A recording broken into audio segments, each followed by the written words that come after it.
నమస్కారం. ఈరోజు మనం సప్త ఋషులలో అత్యంత గొప్పవారైన మహర్షి వశిష్ఠుడి గురించి తెలుసుకుందాం.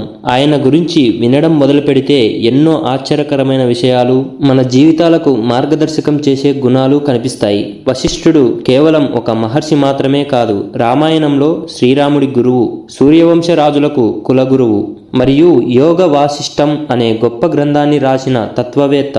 వశిష్ఠుడి జీవితం ఒక జన్మతో మొదలవలేదు. పురాణాల ప్రకారం ఆయనకు 3 జన్మలు ఉన్నాయి. మొదటి జన్మ ఆయన బ్రహ్మదేవుడి నుంచి సృష్టించబడ్డాడు, అంటే బ్రహ్మదేవుడి సంకల్పం నుంచి పుట్టారు. నారదుడు, భృగువు వంటి గొప్ప మహర్షులు కూడా ఈ కోవకు చెందినవారే. రెండవ జన్మ దక్ష యజ్ఞం తర్వాత ఆయన మొదటి జీవితం ముగిసింది. అప్పుడు బ్రహ్మదేవుడు మళ్ళీ ఆయనను సృష్టించాడు. మూడవ జన్మ ఇది అత్యంత ఆసక్తికరమైన కథ. ఒకసారి మిత్రుడు, వరుణుడు అని 2 దేవతలు యజ్ఞం చేస్తున్నప్పుడు ఊర్వశి అనే అప్సరసను చూసి ఆమె సౌందర్యానికి మోహితులయ్యారు. వారి వీర్యాన్ని ఒక కుండలో ఉంచగా ఆ కుండ నుంచి 2 పుట్టారు. ఒకరు అగస్త్యుడు, మరొకరు మన వశిష్ఠ మహర్షి. అందుకే ఆయనను మైత్రావరుణి అని కూడా పిలుస్తారు.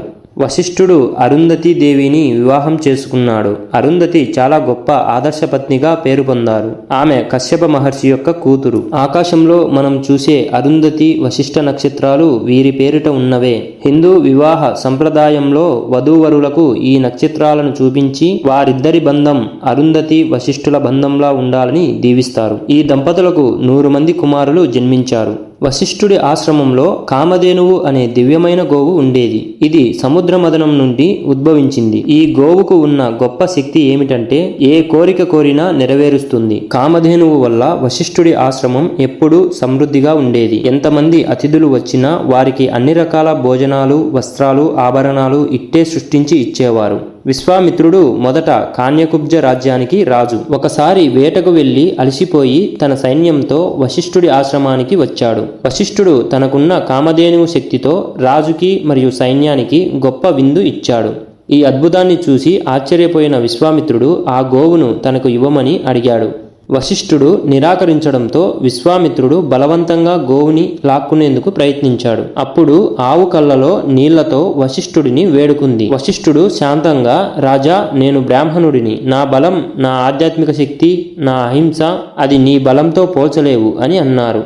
గోవును బలవంతంగా లాక్కుపోవాలని చూసిన విశ్వామిత్రుడిపై కామధేనువు తన శక్తితో వేలాది సైన్యాలను సృష్టించి విశ్వామిత్రుడి సైన్యాన్ని ఓడించింది. కోపంతో విశ్వామిత్రుడు అన్ని రకాల దివ్యాస్త్రాలను వశిష్ఠుడిపై ప్రయోగించాడు. కానీ వశిష్ఠుడు కేవలం తన చేతిలో ఉన్న బ్రహ్మదండంతో అన్ని అస్త్రాలను అడ్డుకున్నాడు. బ్రహ్మాస్త్రం కూడా బ్రహ్మదండం ముందు ఓడిపోయింది. తన రాజబలం, అస్త్రబలం ఒక బ్రహ్మర్షి ముందు నిష్ప్రయోజనం అని తెలుసుకున్న విశ్వామిత్రుడు తన రాజపదవి వదిలి తపస్సు చేసి బ్రహ్మర్షి కావాలని నిశ్చయించుకున్నాడు. తరువాత బ్రహ్మదేవుడి కోరిక మేరకు వశిష్ఠుడు సూర్యవంశానికి కులగురువు అయ్యారు. రాముడికి యుక్త వయస్సు రాగానే వైరాగ్యం వచ్చినప్పుడు, వైరాగ్యం అంటే దేని మీద ఆశ లేకపోవడం, వశిష్ఠుడు అతనికి యోగ వాసిష్టం అనే మహోన్నత గ్రంథాన్ని బోధించాడు. ఇది ఆధ్యాత్మిక జ్ఞానం, మోక్ష మార్గం గురించి చెబుతుంది. ఈ గ్రంథం మొత్తం 6 భాగాలుగా ఉంటుంది. చాలా కాలం తపస్సు చేసిన తర్వాత విశ్వామిత్రుడు గొప్ప బ్రహ్మర్షి అయ్యాడు. కానీ ఆయనకు శాంతి దొరకలేదు. చివరికి వశిష్ఠుడి దగ్గరికి వచ్చి తనను బ్రహ్మర్షిగా గుర్తించమని అడిగాడు. అప్పుడు వశిష్ఠుడు ప్రేమతో విశ్వామిత్రుడిని కౌగిలించుకొని, ఇప్పుడు నీవు నిజమైన బ్రహ్మర్షివి అని అన్నాడు. ఆ మాట విన్న విశ్వామిత్రుడికి ఎంతో ఆనందం, మనశ్శాంతి కలిగాయి. ఈ సంఘటన వశిష్ఠుడి గొప్ప క్షమాగుణానికి నిదర్శనం. వశిష్ఠుడి జీవితం ఒక జ్ఞానపు ప్రవాహం. ఆయన మనకు కేవలం కథలను మాత్రమే ఇవ్వలేదు, జీవితాన్ని ఎలా సంతోషంగా, ఆధ్యాత్మికంగా జీవించాలో చూపించారు.